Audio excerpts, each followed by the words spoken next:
Hello दोस्तों, कैसे हैं आप। उम्मीद करती हूँ अच्छे ही होंगे। तो आज मैं आपको क्लास 12वीं का चौथा लेसन करवाने जा रही हूँ। उसका मैं आपको भाग 2 करवाऊंगी। पहले भाग में मैंने आपको यूरोपीय संघ के विषय में समझाया। इस भाग में मैं आपको आसियान के विषय में समझाऊंगी। अगर आपको मेरी वीडियो पसंद आ रही है तो इन्हें सब्सक्राइब कीजिए, उनको लाइक कीजिए, और अगर आपको ऐसी ही वीडियो चाहिए तो बने रहिए मेरे चैनल के साथ। चलिए मेरी वीडियो की तरफ। आज हम करवा रहे हैं क्लास 12वीं का लेसन 4 सत्ता के वैकल्पिक केंद्र। इसका हम भाग 2 करवाएंगे। भाग 1 में हमने आपको यूरोपीय संघ के विषय में समझाया था, और इस भाग में हम आपको करवाएंगे आसियान, एक क्षेत्रीय संगठन। देखिए आसियान क्या है, किसकी शॉर्ट फॉर्म है ये, association of south east Asian nation. इसे हिंदी में हम कहते हैं दक्षिण पूर्वी एशियाई संगठन। ये एक क्षेत्रीय संगठन है। क्षेत्रीय संगठन इसको क्यों कहते हैं, क्योंकि ये दक्षिणी पूर्वी जो एशिया के अंदर देश हैं उनका ये संगठन बना हुआ है। इसकी स्थापना कब हुई, 8 अगस्त 1967 को। ठीक है। इसका जो मुख्यालय है वो है जकार्ता में, जो कि इंडोनेशिया के अंदर है। इसके जो संस्थापक राष्ट्र हैं वो थाईलैंड, इंडोनेशिया, मलेशिया, फिलीपींस और सिंगापुर है। ठीक है। इसकी जो स्थापना हुई थी वो बैंकॉक के अंदर हुई थी। ठीक है। बाद में जो है इसमें 5 देश और जुड़े। ब्रुनई ये 1984 में जुड़ा, वियतनाम 1995 में जुड़ा, लाओस और म्यांमार हैं ये 1997 में जुड़े, और कंबोडिया 1999 में जुड़ा। अब 5 देश जो है संस्थापक राष्ट्र थे और 5 बाद में मिले, तो कुल देश कितने हो गए, 10। ये आप मैप में देख सकते हैं। अब जो आसियान है उसको बनाने के कारण क्या रहे, क्यों बनाया गया है क्षेत्रीय संगठन। ये दक्षिण पूर्वी एशियाई उपनिवेशी क्या होता है, जो किसी दूसरे देश के गुलाम थे। ठीक है। उपनिवेशी देशों के मध्य राजनीतिक और सामाजिक स्थिरता को बढ़ावा देने के लिए स्थापित किया गया। क्यों किया गया कि वो जब स्वतंत्र हुए तो उन्हें आपस में क्या लग रहा था कि जो है ऐसे हमारा काम नहीं चलेगा, हमें आपस में राजनीतिक और सामाजिक स्थिरता बनाए रखनी पड़ेगी, और उसके लिए हमें आपस में एक दूसरे का सहयोग करना पड़ेगा। इसलिए उन्होंने जो है ये एक क्षेत्रीय मंच बनाया। अब मैं करवाती हूँ आसियान के उद्देश्य। सबसे पहला उद्देश्य है आर्थिक विकास को तेज करना। आप सभी को पता है कि सबसे पहले अगर कोई भी देश को अगर मजबूत होना है तो उसका आर्थिक विकास होना चाहिए। तो सबसे पहला जो आसियान का उद्देश्य था वो यही है, आर्थिक विकास को तेज करना। दूसरा उद्देश्य है कानून के शासन एवं यूएनओ के नियमों का पालन करना। एक तो जो संयुक्त राष्ट्र संघ है, ठीक है, उसके नियमों का पालन करना और अपने देशों में कानून व्यवस्था बनाए रखना। तीसरा उद्देश्य है क्षेत्रीय सुरक्षा एवं शांति को बढ़ा देना। क्षेत्रीय क्या, जो 10 देश हैं उनकी सुरक्षा और उनकी शांति को बढ़ावा देना। ठीक है। आपस में उनका टकराव ना होने देना है, दूसरा कोई देश करे तो उससे भी उसको बचा के रखना। उसके बाद आता है कृषि, व्यापार तथा उद्योगों के विकास में सहयोग करना। ठीक है। कृषि में, व्यापार में और उद्योगों में जो है सभी देशों का विकास में सहयोग करना। ठीक है। उसके बाद आता है सदस्य देशों में आर्थिक, सामाजिक, सांस्कृतिक, वैज्ञानिक एवं प्रशासनिक सहयोग को बढ़ावा देना। मतलब जितने भी 10 देश हैं आसियान के अंदर, वो सभी आपस में, चाहे वो आर्थिक क्षेत्र हो, चाहे वो सामाजिक क्षेत्र हो, सांस्कृतिक हो, वैज्ञानिक हो या प्रशासनिक हो, आपस में सहयोग करेंगे एक दूसरे का। ठीक है। उसको बढ़ावा देके सभी देशों को आगे ले जाना। उसके बाद है सदस्य देशों के हितों की सुरक्षा करना। मतलब ये जो 10 देश हैं आसियान के, वो एक दूसरे के हितों की क्या करेंगे, सुरक्षा करेंगे। ये थे इसके आसियान के उद्देश्य। देखिए आसियान विजन 2020 ये क्या है, 1997 में एक सम्मेलन हुआ था आसियान का। उसमें ये फैसला लिया गया कि हम ऐसी नीति बनाएंगे जो मतलब कोई विशेष लक्ष्य रख के, उद्देश्य रख के, ठीक है, ताकि हम उसको पूरा कर सके। तो उन्होंने क्या रखा कि आसियान विजन 2020 बनाया कि 2020 तक हम निम्नलिखित उद्देश्यों को पूरा कर लेंगे। तो पहला उद्देश्य इन्होंने क्या रखा, अंतर्राष्ट्रीय समुदाय में आसियान की बहुमुखी भूमिका।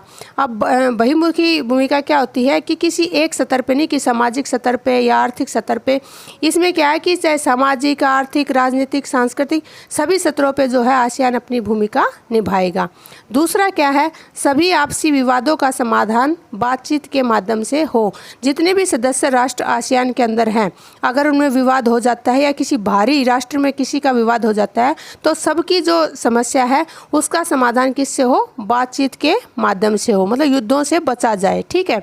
तीसरा क्या है, क्षेत्रीय आर्थिक एकीकरण, व्यापारिक उदारीकरण और वित्तीय सहयोग में वृद्धि के प्रयास किए जाएंगे। मतलब आपस में जो क्षेत्रीय सदस्य हैं आसियान के, वो क्या करेंगे, आपस में उनका आर्थिक एकीकरण होगा। मतलब जैसा भी मुक्त व्यापार है, कुछ भी है, वो एकीकरण होगा उन सभी में।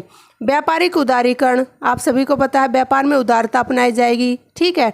और वित्तीय सहयोग में वृद्धि, एक दूसरे की जो है वित्तीय यानी पैसे की तरफ से सहयोग किया जाएगा। ऐसे वृद्धि के प्रयास करेंगे आपस में। ठीक है। उसके बाद आता है एक आसियान सुरक्षा समुदाय, आर्थिक समुदाय और सामाजिक एवं सांस्कृतिक समुदाय बनाना।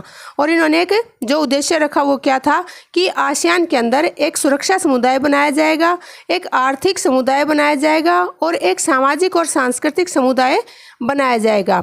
ठीक है। तो ये मुख्य उद्देश्य रखे आसियान विजन में। अब मैं आपको करवाती हूँ कि आसियान ने ये जो सुरक्षा समुदाय, आर्थिक समुदाय और सामाजिक और सांस्कृतिक समुदाय बनाए वो क्या क्या है। देखिए, आसियान ने 2003 में 3 संस्थाएं बनाई जिन्हें हम 3 स्तंभ कहते हैं। ठीक है। पहला जो है आसियान आर्थिक समुदाय, आर्थिक नाम से ही पता लग रहा है। ठीक है। आर्थिक समुदाय, तो इसमें क्या है कि जितने भी सदस्य राष्ट्र हैं आसियान के, वो आपस में क्या करेंगे, मुक्त व्यापार को बढ़ावा देंगे। दूसरा क्या है, उत्पादन आधार तैयार करना, कि जो आसियान के अंदर जो देश हैं उनमें किन किन वस्तुओं का उत्पादन किया जाएगा, उसके लिए एक आधार तैयार करना। तीसरा क्या है कि आर्थिक विवादों को सुलझाना। अगर किसी 2 देशों में किसी भी प्रकार का आर्थिक विवाद हो जाए, या आसियान के आपस में राष्ट्र हो या बाहर किसी देश से आर्थिक विवाद हो जाए, तो इस आसियान आर्थिक समुदाय का क्या कार्य है, उन विवादों को निपटाना। उसके बाद आता है चौथा पॉइंट, साझा व्यापार को बढ़ावा देना, कि जो 10 देश हैं वो आपस में क्या करेंगे, एक साझा व्यापार बनाएंगे और उसको आगे बढ़ाएंगे। तो ये थे हमारे आसियान आर्थिक समुदाय के कार्य। दूसरा है आसियान सुरक्षा समुदाय। तो जो ये सुरक्षा समुदाय है आसियान का, इसके क्या कार्य हैं, शांति एवं सुरक्षा को बढ़ावा देना, सदस्य देशों के बीच के विवादों को सुलझाना। मतलब अगर आसियान के जो 10 देश हैं उनमें आपस में किसी बात पे विवाद हो जाता है तो ये जो है सुरक्षा समुदाय उसको सुलझाएगा। तीसरा क्या है, निष्पक्ष सहयोग, मतलब बिना किसी पक्ष लिए किसी भी देश का क्या करेंगे, वो सहयोग करेंगे आपस में।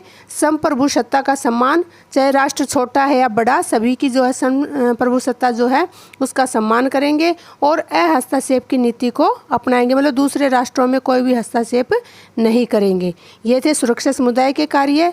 और तीसरा है आसियान सामाजिक एवं सांस्कृतिक समुदाय। इसका कार्य क्या है समुदाय का, कि जो 10 राष्ट्र हैं उनमें आपस में क्या है, सामाजिक एवं सांस्कृतिक स्तर को बढ़ावा देना। मतलब एक दूसरे के जो सामाजिक स्तर है और आपस में जो संस्कृति है उनको क्या है, बढ़ावा देने का कार्य है।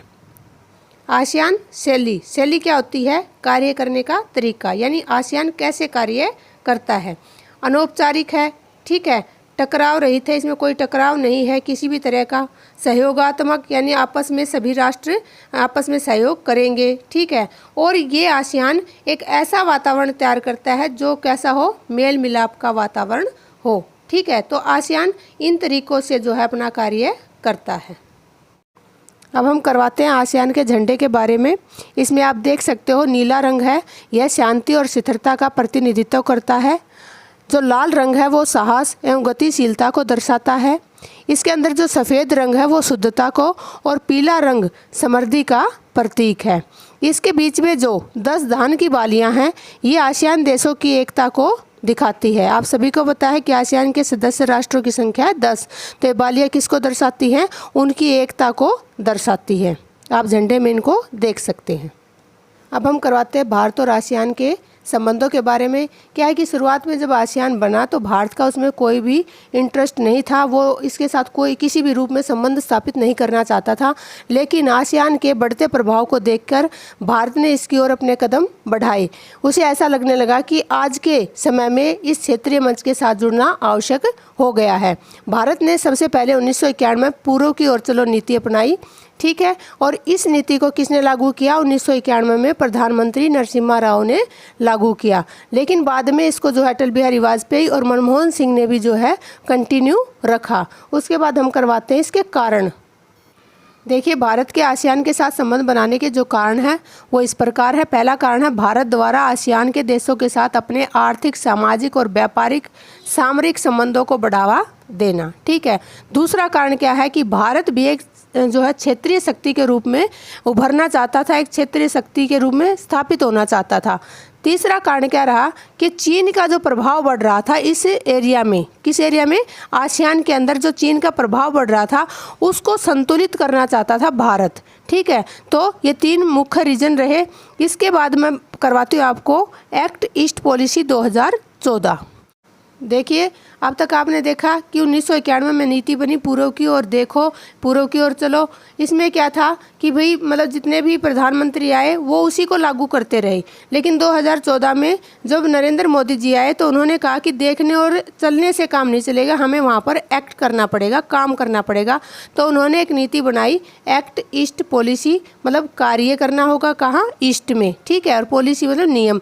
तो उन्होंने 2014 में ये नई पॉलिसी बनाई। इसमें उन्होंने क्या किया कि जितने भी पूर्वी एशिया के देश थे, कौन से देश? जापान, चीन, दक्षिण कोरिया आदि, और साथ साथ आसियान के जितने देश थे उनके साथ क्या किया? आर्थिक संबंधों में बढ़ोतरी की। इसके निम्नलिखित जो है उद्देश्य रहे। सबसे पहले तो आपस में इन देशों के साथ आर्थिक सहयोग। दूसरा जो उद्देश्य है कि आसियान को प्राथमिकता देना। और तीसरा जो है कि वहाँ पर आयात नहीं, निर्यात को भी बढ़ावा देना। ये इसके उद्देश्य रहे। तो अब हम देखते हैं कि भारत ने आसियान देशों के साथ कौन कौन से नए नए आयाम हासिल किए हैं। सन 2010 में भारत आसियान मुक्त व्यापार समझौता किया, मतलब जो आसियान के देश हैं उनके साथ मुक्त व्यापार समझौता किया। 25 जनवरी 2018 को नई दिल्ली में एक डाक टिकट जारी किया गया। किस उपलक्ष्य में किया गया? भारत और आसियान के जो है आपस में 25 वर्ष पूरे होने के उपलक्ष्य में किया गया। फिर है कि भारत ने आसियान देशों, कौन से देश? सिंगापुर और थाईलैंड के साथ मुक्त व्यापार समझौता किया है। ठीक है। चौथे नंबर पे आता है आसियान भारत का चौथा सबसे बड़ा व्यापारिक साझेदार है। मतलब क्या है कि भारत के अंदर जो 10 राष्ट्र हैं जिनके साथ जो है उनका अच्छी साझेदारी है, उनमें आसियान चौथे नंबर पे आता है जो सबसे बड़ा व्यापारिक साझेदार है। तो ये थे हमारे भारत और आसियान के संबंध। देखिए, कई बार पूछ लिया जाता है कि आसियान का आदर्श वाक्य कौन सा है। तो इसमें क्या है? एक दृष्टि, एक पहचान और एक समुदाय। कहने का मतलब ये है कि आसियान में जितने भी देश हैं उन सबको एक दृष्टि में और एक पहचान और एक समुदाय के रूप में जाना जाएगा। चाहे कोई छोटा देश है, बड़ा देश है, गरीब अमीर, उसका कोई भी यहाँ पर फर्क नहीं किया जाएगा। फिर आते हैं आसियान के मंच। सबसे पहले आता है आसियान का क्षेत्रीय मंच। देखिए, कई बार क्वेश्चन पूछ लिया जाता है कि आसियान की स्थापना कब हुई? तो वो हुई थी 1967 में। और ये भी पूछ लिया जाता है कि आसियान क्षेत्रीय मंच की स्थापना कब हुई? तो बच्चे 1967 ही लिख देते हैं, जबकि ये 1994 में है। तो ये ध्यान रखें कि आसियान और आसियान क्षेत्रीय मंच में थोड़ा सा अंतर है। ठीक है। उसके बाद क्या है कि ये कार्य क्या करता है? राजनीतिक व सुरक्षा पर सहयोग। जितने भी सदस्य राष्ट्र हैं उनका आपस में क्या है? राजनीतिक मुद्दों पर और सुरक्षा के मामलों में एक दूसरे का सहयोग करेंगे। उसके बाद दूसरा पॉइंट है सदस्य देशों की विदेश नीतियों में तालमेल स्थापित करना। जितने भी आसियान के सदस्य देश हैं, ठीक है, कितने सदस्य देश हैं? 10। उनकी जो विदेश नीतियां हैं, ठीक है, उनमें क्या बनाए रखना? तालमेल बनाए रखना। ये क्षेत्रीय मंच का कार्य है।